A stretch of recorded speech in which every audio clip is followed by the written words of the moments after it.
Can you talk a little bit about the fact that we are one of 3 states that has Medicaid enshrined in our Constitution, and maybe how Oklahomans are feeling right now, our hospitals are feeling, our providers, about the potential to cuts and what that's going to do to our state budget? Yeah, there's a lot of conversation about what would it mean on cuts in Medicaid. There's a couple things with this.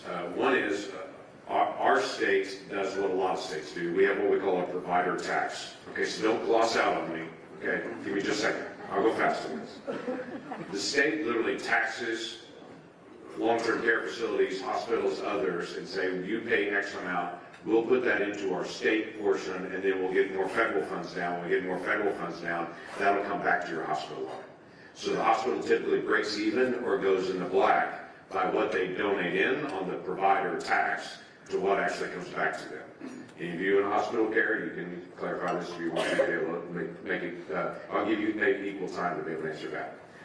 Some states do more than others. Ours is 4% for our providers. Some states have as high as 6%. What that does is that pulls down more federal funds. Everybody knows this game has happened for years. It was designed to say the state has a certain portion they put in, the federal government has a certain portion they put in, but states are going to providers and saying, if we're going to get more Medicaid funds, you've got to kick in more.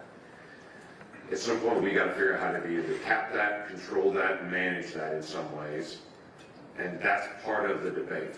It's really going to push on some states like, I'm going to just say, California and New York and Illinois, who have numbers like 6% provider taxes that are very, very high for those, to be able to help push back to try to figure out how do we actually ask the state to do what the state said they were agreeing to do instead of them passing on an additional tax on it.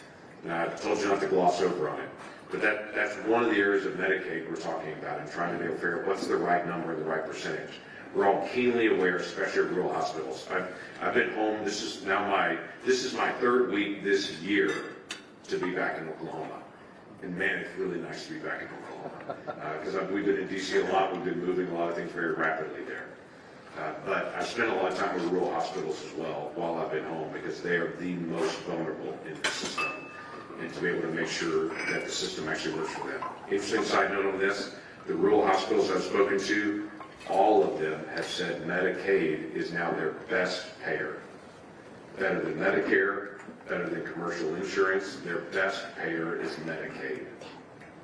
That's a huge shift that's just occurred in the last few years in the way our state does the payments and what's actually happening on the federal side as well. And I've literally heard that from every single rural hospital that I've talked to. So grateful that that part of the system is actually working better than it has in the past.